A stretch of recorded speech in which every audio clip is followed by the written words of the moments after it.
So hi guys, welcome to my channel. Today, something really special. I have a guest and this is Corinne Davies and she's my narrator. Corinne, welcome. Thanks so much for joining me. Hi. You're welcome.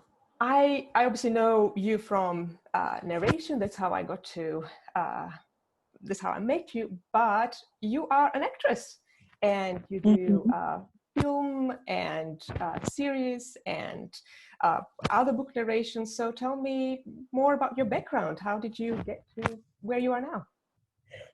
Yes, I started doing theatre when I was little, music theatre mostly, and then high school plays, and ended up doing drama school when I was younger, a million years ago.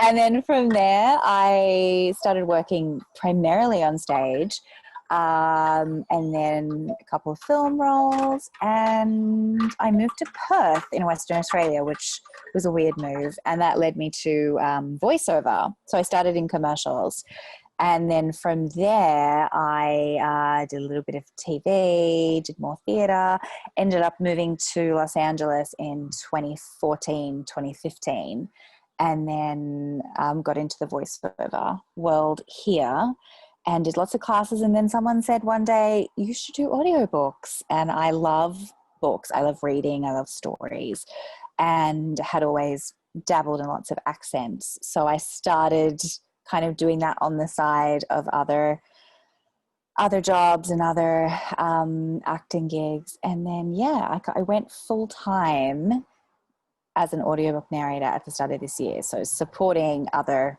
creative acting endeavors. But the last year or two has primarily been a voiceover and audiobook focus for me. I guess launching that as kind of my business.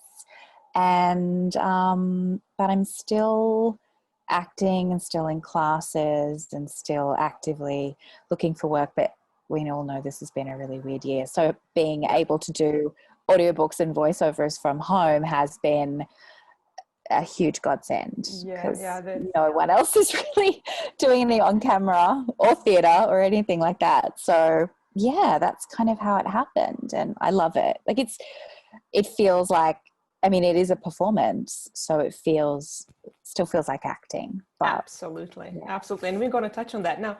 Something that you mentioned is that you mentioned accents, right? Now I need to say how this whole thing started, with how I found you. I mean, I didn't really found you, but because a lot of YouTubers and readers don't know that. So the Findaway Voices, which is a company that distributes books, also matches authors with narrators. And this is how I met Corinne. And what author normally does is they give a little, like a sample of a book that is supposed to be narrated, and then narrators who are interested in that would narrate that, and then author would check how they like it. And obviously I got a few narrators to listen to, and they're all professionals. They sounded very nice. And then I heard Corinne, and I thought, I mean, she performed amazing, and I'm going to play that for you so that you find out what that looks like. Oh gosh. Hello. I heard the strong voice of the large man leading the group while he was still more than 20 IPs away. The group continued walking, despite my lack of response. They came to a halt at an uncomfortably close distance. I am Peter Wallace. This is Simon, he said, moving his hand to his right. And Patrick. He motioned to his left. He had a dark brown beard, which covered half of his face, and all I could clearly see were his pleasant honey brown eyes. We've been looking for you for 2 days, he said with a smile. Most jumpers stay where they land, and it's easy to find them. But you, he smiled again and shook his head. We thought we wouldn't find you anymore. Fortunately, you chose the right direction. You could have gone the other way, deep into the jungle. We'd never have found you there, said Peter Wallace. This, we have a chapter 5 where we did Peter, right? And I thought, so I didn't specifically mention that Peter is supposed to be Scottish. I just kind of let it in. And you did the most amazing accent. And I thought, I need to have her. This is great. And I thought, not only did you do Peter well, you like spread your accents over all the characters. Amazing. I mean, you do American, you do Australian, you do British, you do French accented, Italian accented, Israeli accented. I can't even count how many. So what I call the voice shifter. How do you do that? I mean, I found it amazing. I honestly I did a lot of voice training when I was young, and I think I'm also a singer, so I guess it does help, I think, to have a musical ear with accents and dialects. And I think like whenever I traveled, I always picked up the dialect. I just started talking, like I just, without meaning to, would start mimicking the accent. And just like playing with it over the years, doing theatre, I've always been doing accents. There are some that are probably questionable. So I'm really good at, some are like, okay, and some of them are like, but I work at it. I always pick either an actor or somebody that's well known that does that dialect. I will pick someone to sort of base a character off. That helps, like picking an actor or a public figure that has the accent, and then I just kind of listen to. But American, I've obviously been working at for years, and still continue to work at, and living there definitely helped with that. So yeah, I figure out kind of where it sits in my mouth, and depending on the character, it might sit somewhere different. And once I kind of feel it drop in, it kind of is, it's just there. But I do also have a pretty good ear for picking. Maria was extremely angry at her sister, and this Senthien as well. Because of him, Elida missed lockdown. And then, when she finally did appear, she had a Senthien, a descendant, standing next to her, our official enemy. We didn't know what had happened. It certainly wasn't the cool flying cars and kilometre-high buildings I was expecting to see 100 years after my beauty sleep. We are glad you are here, Pierre says. And we are eager to find out more, adds Enrique. The timing of your appearance, says Anirbana, is special as well. In the past 2 weeks, we've had more Bruconian legions coming to Semaphore than any other time before. So we know some of them are alive, says Pierre. But there were thousands of women who left to ascend, and we are still waiting for them to come back.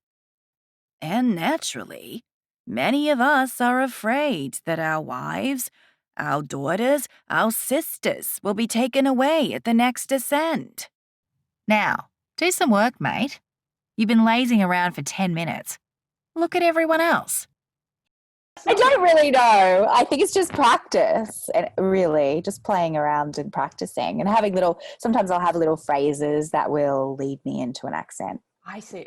Now, another thing, and I'm going to play that now. You sent me some recordings of you doing your work, like really narrating for the mind. Oh, yes, I did. Hi, this is me in my little booth recording The Mind by Tara Jade Brown. It's a wonderful book that I'm thoroughly enjoying performing, and as you'll see from my video, I make a lot of mistakes, but that's normal. Playing with accents and character voices and just wanting to make sure I'm capturing the truth of what's happening. I redo things a lot. That's just my process. We're getting close to the end, so I don't want to give any spoilers away. So I'm only going to share a tiny bit, but this is a great book, and I think you're going to love it. Oh, I need to introduce you to my recording buddy. One sec.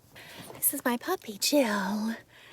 And Jill loves to sleep under my chair while I record. She's very quiet.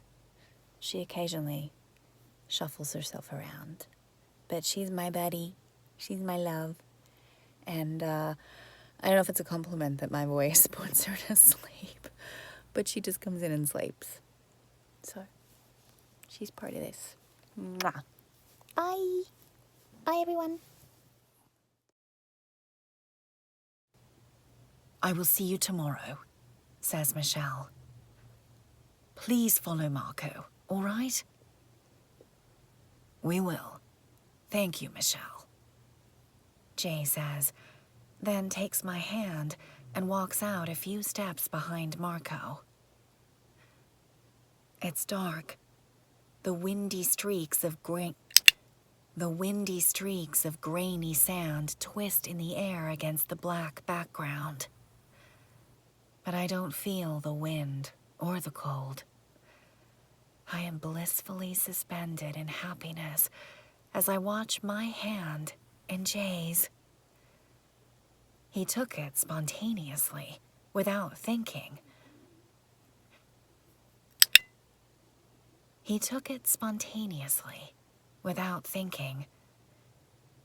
Perhaps he anticipated the strong wind. Or maybe, just maybe, he wanted to hold my hand. I look away.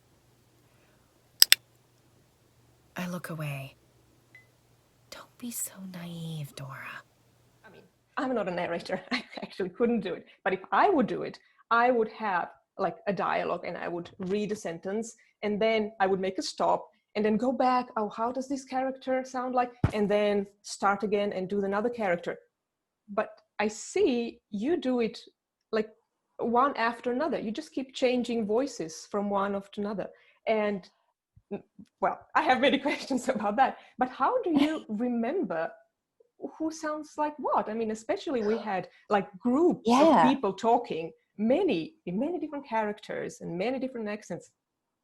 How does that work? Honestly, I mean, I guess I do a lot of it by instinct. Like I have an instinct for the character's voice based on obviously reading the entire book first.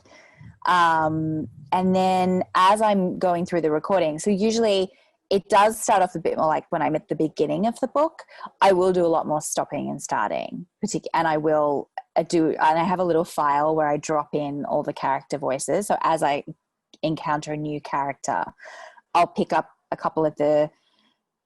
few sentences of dialogue and I'll put them all in this file. So it's literally just, and then I mark the character's name. So I can go back and reference that. But once you kind of once I get further into the book, they're just all kind of like in my body. So I kind of just remember. I don't actually end up referring to that. If it's a character that had like one line, then like a couple of chapters ago, I find I'll have to go back and check on that character. But the main core characters, I kind of have found where to place them in my body and their attitude and it's kind of a combination and all that. So I usually they're kind of just there and I can kind of just call on them. We all take off our hoods, scarves, and goggles. There are many slots for clothes on the wall, but when I want to use it, Marco stops me. No. This place should appear empty. You need to keep your coat on. I look down at my sandy clothes. But I'll leave sand all over. Won't the owner be unhappy? Nice. Yeah. I find it really, really impressive. Thank you. And I thought, authors, they always say, you need to find the voice. And not only that, when authors write characters, each character should sound different and, be characteristic for that character. Now, I have to say, I don't think I'm perfect with that. but you are. Because I'm thinking, normally you say dialogue says Peter and says Patrick. And actually, whenever I listen to your recording, you could really just kick out says Peter, says Patrick, because it's completely obvious who is talking. And I think it's really admirable in a way for me to write new books, to actually think of different voices and actually write it in that way. I think, it is a testament to your writing, because when I'm reading the book, I start to get a sense of the character, which it absolutely comes from you, which then helps me find the voice. And I found my process is always evolving, but I tend to find that I read the book through entirely, and I don't really I kind of let a voice evolve. So I don't read it out loud, and I don't read it imposing a voice on the character straight away. I feel like I have to let the story get, and it kind of, I have to really get through the story before I sort of find the accent, if that makes sense. Okay, so you're kind of at the end of the story, how the character sounds like. Yeah, I start to, maybe by like halfway, I start to kind of get an idea of how I want to do the voices, but I honestly don't really play around with it until I'm actually recording, unless there's a specific accent that I need to work on that isn't as accessible for me, that I haven't done before. Mm-hmm. But otherwise, I just kind of let it, I don't want to say fester, but build and grow and evolve. Mm-hmm. And then when I start recording, that's usually when I've already got an idea of it, but that's when it kind of just ends up coming out most of the time quite naturally, because I've just been kind of working it in my imagination with how they fit into the story and what happens in the story and their relationships to the other characters. Yeah. So it really is not that different from theater and film, in that you're just building the characters as you go through the story. So yeah. Nice. Interesting. So, and then we kind of go back to performance, because mm-hmm. you can have obviously narrators who just read book like a story, and you are truly performing, not only in the accents, but it's a true acting performance, which I find, again, amazing, because sometimes there are movies done from books, and very often I would say, the book is better, the movie is not, it's good but not so good. But I find that in audiobooks, that's not the case.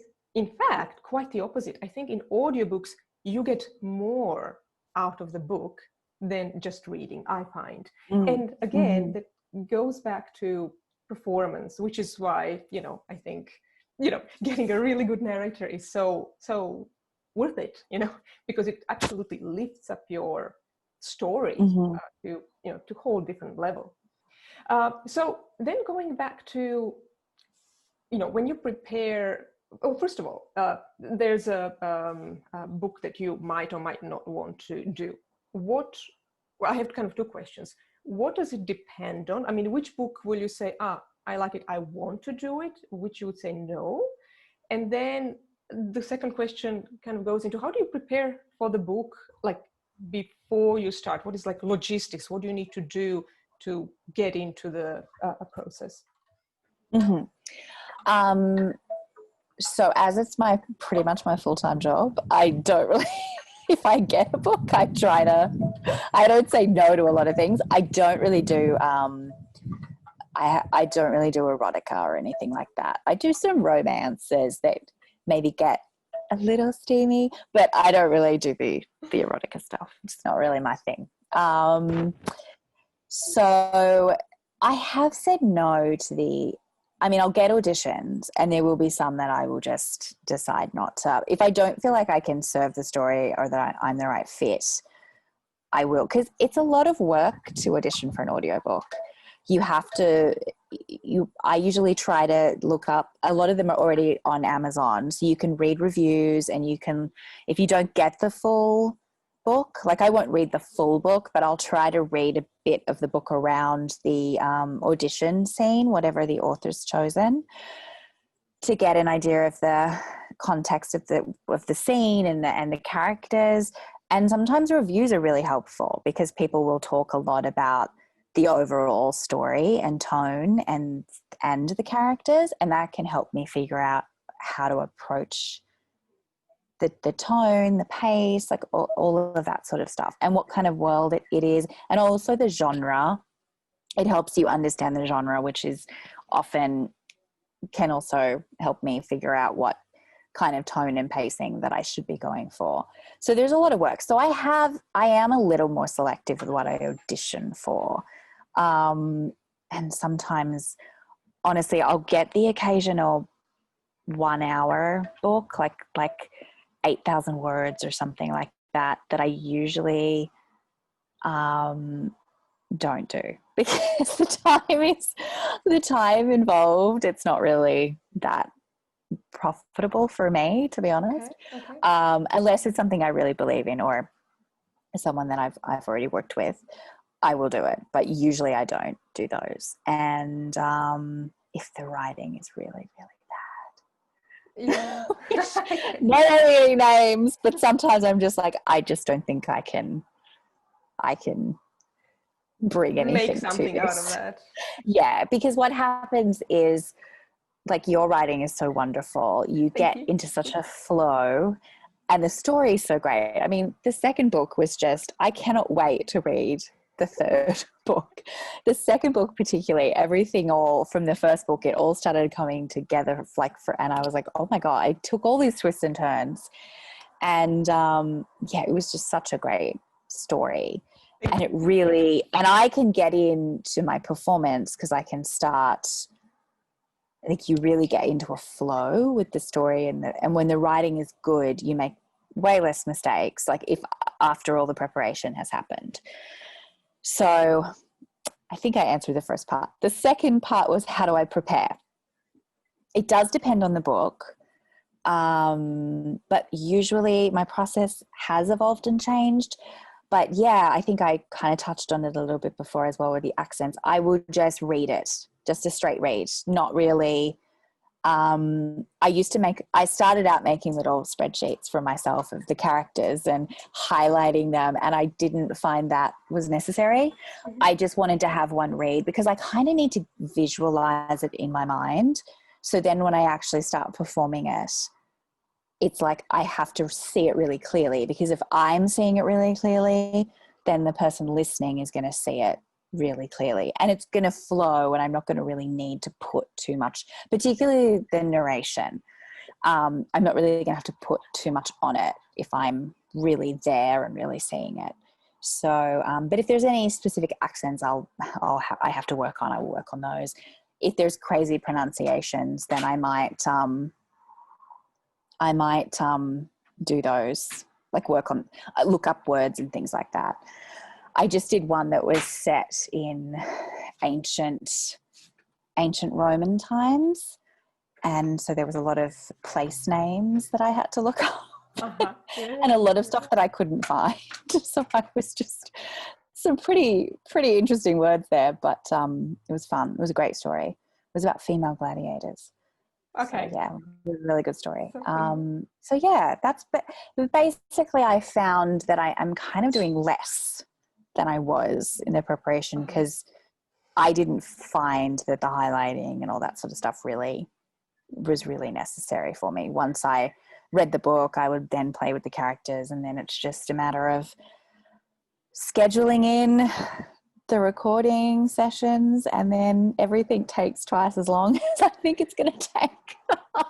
So I'm still learning how to really properly schedule my time, because I can be a bit of a perfectionist particularly at the start of the book, to really get the tone right and the pacing right. And so you can hear my parrot, the cockatoo. I'm sitting outside, so you can hear all the wildlife. Yeah, which is not a great thing, because if you keep doing pickups on every line, you're really making your own life difficult. Yeah. So I'm getting better at just trusting my instincts. And honestly, my instincts usually pretty correct anyway, because I've already done the work, and I was going back and editing, and I would have redone a line 3 times, and I would have ended up choosing the first take anyway. Okay. Yeah. I will probably redo the dialogue a little bit more, particularly at the beginning of the book. So I do definitely, when there's different accents, I will do a few takes initially. But I probably just didn't show you that on the video. But I do a lot more retakes than it seemed. It looked very smooth.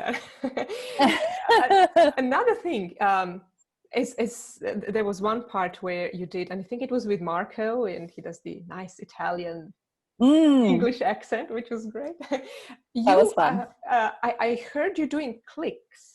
Like there was something. Yes, I have this little, it's like a little square, just tiny little thing called a clicker, and it's just literally a piece of plastic with this like little metal strip on it, and when you click that down, it basically creates a big spike in the audio so that you can see. So when I go back into edit, I can see immediately where all the mistakes are, where I need to take because it's usually easier and faster to take out all the mistakes and then go back through and clean up any.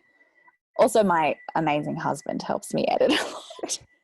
So I take out all my mistakes, and then I give it to him to basically do another pass over and clean up any big breaths or any mouth noises or anything like that, or any big outside noises that I might have picked up. So yeah, I used to, there is a process called punch and roll that a lot of narrators use. I personally found that it took me out of the flow after I worked with a publisher. So punch and roll is basically when you make a mistake, you stop the recording, you go back to the beginning of the phrase or where you made the mistake, and you hit a little button, and it kind of gives you a couple of seconds and leads you back into so you'll hear a couple of seconds prior to that point where you made the mistake, and then you can then continue on with the book. And so you're basically going over the top of the mistake. Okay. Rather than leaving all the mistakes in there and taking them out later. Taking them out. Yeah. But I worked with Penguin Random House earlier this year, and they don't use that because they feel like it takes narrators out of the flow of what there is, because you do very much get into a flow of the story. So I was never really found it that helpful anyway, so I don't use it anymore for that reason. I probably do make more work for myself. But you mentioned sometime before that you sometimes look at actors that have a specific accent, and just in general, your idols in acting, or because I need to come back. When I was listening to The Mind, there was a character, a female character, and then I hear you talking, and I'm thinking, no, Emma Thompson? She can't be. And you did amazing. You did basically her voice. And I'm going to play that now for everybody so that they hear. Michelle, I don't think this is the best idea. I hear Matt's voice. Why not? A woman answers. She's a Senthien. She might, I don't know, do something to you. He's whispering this to her now, but I have no problem hearing him. Like what? Pierce me with her laser green eyes. I don't know what they can do. Do you? I will know more if you let me in, that's for sure. After a moment's pause, Matt says, Fine, but I'll be with you, just in case. Sure, Matt, if that makes you feel calmer.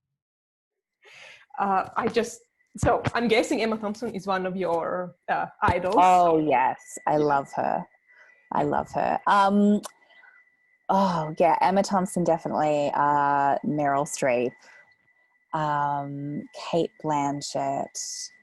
I love Julianne Moore. I love Helen Mirren, Judi Dench. Those are, I think if there's anybody. those are my main favorites. Okay. That are coming to mind. I'm sure there's more. Tom Hanks. I love Tom Hanks.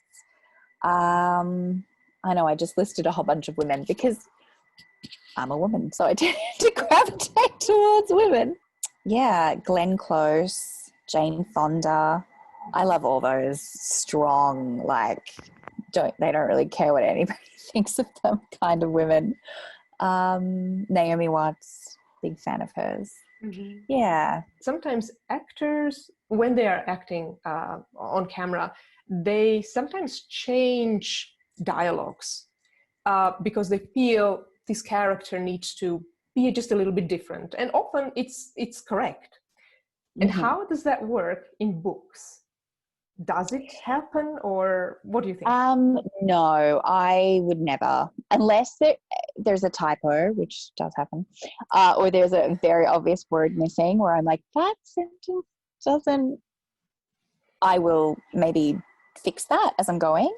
And thank you very much for doing that for me. I noticed. I don't think you really had any. I really don't. I noticed afterwards, and thank you. That's okay.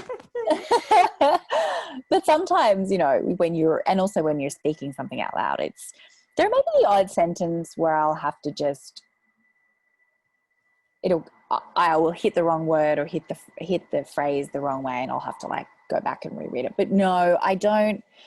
I read it as written. I wouldn't improvise or change anything like that at all. I would only ever do it if I thought there was a word missing, or there was a typo. You spent so many, goodness knows how long writing this book, so I just do it word for word. Yeah, I'm just thinking. While you were acting, did you have to do it? I mean, do you find that there's a difference between narrating and acting? I mean, obviously, you're playing everybody in a book. Like, you're also telling the story, and then you're playing every character. Whereas on screen, you're just playing one character. You're acting off of other people. But I try to give as much authenticity to the emotion, particularly of the characters. It really depends on what's going on in the book and the tone of the book. I won't put as much emotion on the narration itself, but I will try to be really authentic with it for the character. Okay, yeah. I was just wondering how does that, do you sometimes feel, oh, no, actually this character really should sound in a specific way, and then there would be a change. But it is true. People or authors usually spend a lot of hours writing the book, so you would think, okay, maybe they did a good job. Yeah. Definitely. Yeah, I have respect to that. I love stories, and I've always been a big reader, so I have so much respect for writers. I'm just in awe of anyone who could write a book. So linking to that, which one is your favorite book or author? Apart from me, obviously. Oh, gosh. My favorite book is probably still, I would say, Jane Eyre. Mm-hmm. That's my favorite of all time, but it's hard. I know. Like different things about different books. It's a trick question, actually. But that's definitely. Yeah, I have some authors that I particularly love. I love Elizabeth Gilbert.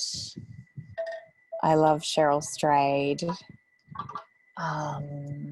Is there a book that you would love to narrate, that you read, you love it, but you didn't narrate it, but you would love to? Something that, this would... I think that about pretty much every book that I read. I'm reading the new Jojo Moyes book. It's called, oh gosh, the name has escaped me. It's her latest. She did Me Before You. Me Before You is probably one that I wish I had narrated. Mm-hmm. It made me bawl my eyes out, and it was so sweet and so sad. But her latest book that I'm reading, oh gosh, I can see. I know what you mean. It's a really awesome story. Again, that some very strong female characters. It takes place in Kentucky, and it's these women who had they started a traveling library for all the local community to educate the kids, particularly the girls, but also all the kids. And it's a really interesting story. So that, but usually whatever book I'm reading, I'm like, oh, I would love to narrate this. Yeah. Well, this is also a shout out to all the authors who would love a great narrator. Corinne Davies Yes, please call, email, I'm available. I actually am just finishing off a really fun kids book. So like more early teens, and it's kind of a fantasy set in Australia, set in South Australia, with this kind of dotty old lady who's just, it was really fun. And it's, because, you know, you can really go big with some of those characters, and the author really wanted me to really go for it with this character, this dotty old aunt who's got magic powers, and it was really fun. Nice. Yeah. And I mean, in terms of listening to other narrators myself, some of them are very subtle with their character voices. And I guess it just comes down to personal preference for the person listening. Some people really like that subtlety. I would probably say I'm probably a little bit more, I really go into the characters. And that's kind of just, which is fine. I mean, that's kind of just become my style. So, and I don't think either there's one is right and one is wrong. It just depends on what the vision of the author has in there of how they want the story told. And so. And do you read the books, or do you listen, or both? I mean, I'm curious. Honestly, I do listen to audiobooks, but I probably, because I am a performer and I have been doing, even before I started doing audiobooks myself, I find it hard to visualize the story. I keep visualizing the person sitting there reading the book and doing the voices. So for me, I prefer to read a book myself. But I listen to them as well, because it is part of to help me learn better skills, and to listen to other, you know, some of the amazing who are like in the Hall of Fame and have done 800 books. I mean, I'm only on my 20th book, so I'm still a baby, but I had the background of being a performer for so long, so that definitely helps. There's some incredible narrators out there, so I listen more to them. Yeah, but I could imagine that exactly when you have a story, when you read the story, you anyway have things like around you, and your voice is inside your head, so you would probably want to enjoy those as well. Yeah. One of the things that just want to touch on, we've looked at you doing the recording and narrating of the mind. What is the setup that you need, like really logistics? I mean, it's so much easier than it's ever been to have a really professional setup. You don't I mean, some people have fully kitted out, closed off, soundproof booths, which I will work towards getting myself. But at the moment, you really just need a quiet, dead space. Like a closet works really well, which you can then put extra padding in. So I record out of a closet space that I've put all kinds of soundproofing and acoustic blankets up, and I've got like clothes, but at the very back, because clothes are really good. They absorb the sound. And so you kind of want to have some soft padding or some kind of soundproof material or layer things in over all the hard surfaces. And then I have a little desk, which has some acoustic, moving blankets over it. And then I literally just have my computer. My microphone is kind of hovering over the top of the desk. And I have an iPad holder that is quite a twirly little contraption, so I can adjust it. So my iPad is basically sitting right there, which is what I read off because it doesn't make any noise. And then I have the interface connected to my computer, which basically runs the microphone through into the computer, because the studio quality microphones have to have an interface. You can't just plug them. There are USB microphones, but they don't have the same quality. I know narrators who have done hundreds of books that are still using a similar type of setup. And I know narrators that have done probably about the same as me, and they've already got the full booth. So it's the dream. But really you just want to have a nice, good, dead sound and a really, really good quality microphone. Yeah. And you said there's a software. Is there a specific software that you need to work on, or? Yes, there is. I have a software called Twisted Wave, but there's a bunch of different softwares that you can get to do your audio. I mean, there are more fancy ones than Twisted Wave. I like Twisted Wave because it's really simple to use. And when you're editing, if you don't, I mean, I have had somebody do my editing in the past, but at the moment my husband helps me. And it's depending on my workload. If I get too many books, I'll probably start outsourcing it again. Like if I have too many going at one time. But otherwise Twisted Wave is nice and easy to work with. And you have to set the audio very specifically to a certain type of spec. There are certain specs levels that you have to reach in order for it to be approved to be uploaded to Audible. So that's part of the editing and mastering kind of process, because you don't want to do too much on your voice and make it sound like unnatural. You just want to enhance it. That makes sense. Just give it a little boost. And I'm thinking, you have a book, and the narration maybe lasts for 10 hours, but actually your work on that is far more than 10 hours. So how much more is it?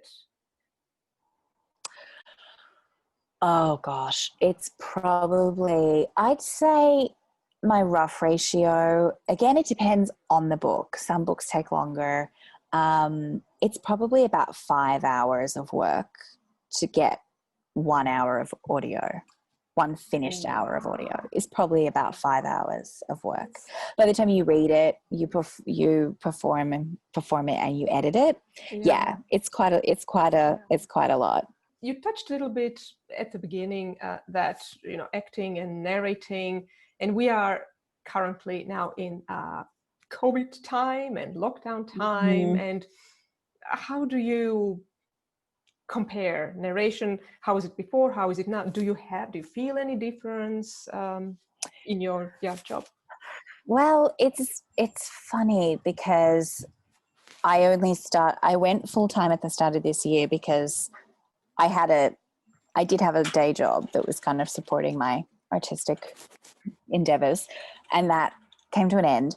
And this year was like, oh goodness, okay, I guess I'm just going to launch myself into full-time narration and voiceover and acting and see what happens.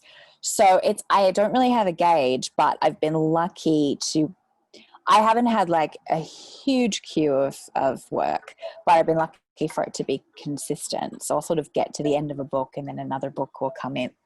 And so that's been lucky. But everything that I've heard from other narrators that have been doing this longer than me is that it really hasn't stopped. If anything, it's gotten busier because for voiceover and narration, a lot of us were already working from home, particularly audiobook narrators. So there wasn't really a lot of changes. I mean, the publishing houses that have their own, that would bring you in to record, they have obviously put a pause on a lot of their stuff, but they have been getting narrators to do it at home.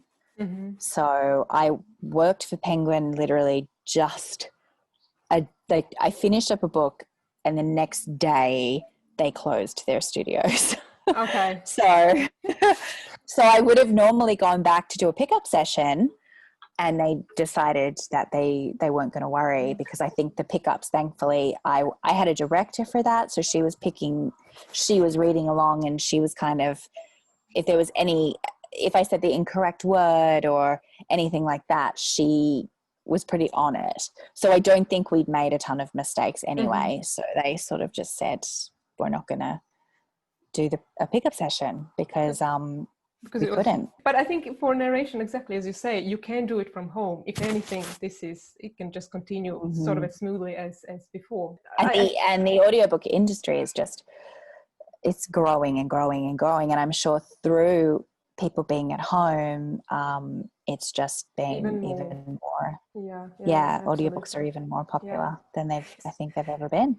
So I thought you mentioned, that you have from one book to another that you're happy with the pace and stuff. I mean, I really have to tell you, I'm so glad I met you early, because I have a feeling in a few years you will have, a waiting line.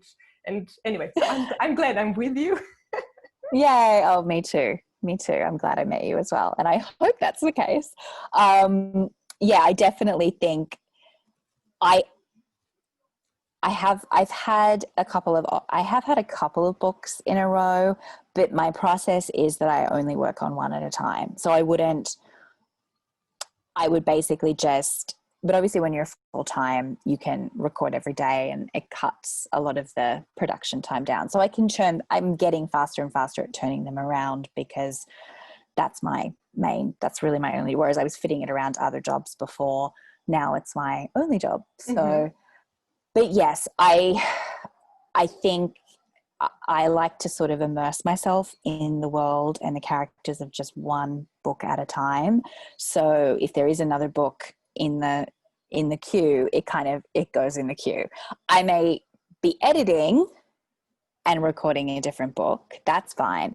But in terms of I wouldn't say do an hour on this book and then an hour on another book. Personally, for me, I'd rather just spend the time recording one book and get that into editing and then move on to the next one. That's how I like to do it anyway. I mean, everybody has different processes, but yeah, and I mean, it also makes sense. I know that some authors do, in the morning they do something, in the afternoon they write another book, and I couldn't do it, because if I'm in a story, it's everywhere here, and switching, I would just lose a lot of time between the switching and the worlds and stuff. So yeah, I understand. It makes sense to sort of dive into one world and then stay there. Yeah. Funnily enough, as a reader, I'm usually reading 6 or 7 books at a time. Okay. And I can pick them up and remember exactly where I was, open the page and go, oh, that's what was going on there, pretty easily. But I mean, they're not all fiction. I'll have a nonfiction and I'll have a bunch of things on the go. But yeah, not as a narrator or a performer. I'm kind of just I'm in this world for now. Same as you, I think. Yeah. Is there anything that I didn't ask and you think it's interesting to talk about related to narration? I mean, it's just such an honor to be able to perform a story from. So I just think, I get really excited when I get a new book and I get trusted with that process, because really you are. Obviously, I have the full book and I'm reading that, and then you can add your notes of what you have in your mind for the characters, but then you're kind of handing it over to somebody to take care of, and it's a big responsibility.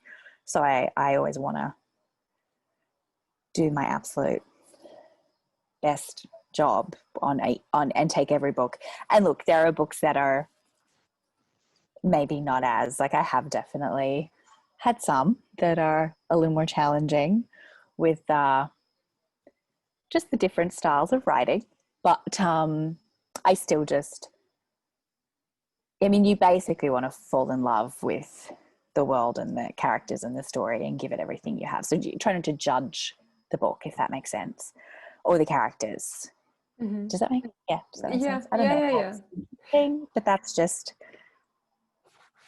how I feel about it. You just did an absolute wonderful job on my book, and I just love it, because I told you that also before as we were communicating. It's such a it's experience. Obviously I wrote the book, I know what's it about, but still when I hear your performance bringing it up, it's it's great. There are literally times when I had shivers. It's like, oh, Whew. So Oh, anyway, that's wonderful. to anybody, That makes me happy. so if you've been with us up until now, then there's a little reward, and this is freebies, so giveaways of the Senthien or the Mind. If you want or would like to listen to Corinne Davies narrate my books, you can write to me at tara@tarajdbrown.com, and I will send you the code for audiobook for free. And Corinne, if somebody wants to have their book narrated by you, where should they find you? I have a website, which is corinnedavies.org. And I have all of my stuff on there, but there's an audiobook tab. There's a contact page. Or you can email me at Corinne Davies, CORINNE, Davies, DAVIES, one word, at live.com.au. It's probably the easiest. I am on the socials as well, but yeah, I think direct contact is probably easiest via email. Okay, and I'll put that in the notes as well, so that people can reach you. And hey, thanks so much for this chat. I really love talking to you and listening what's in the background of that, magic of narration. So thanks so much. Thank you. Thank you. Thank you for honoring me with your stories. Yeah, you're welcome.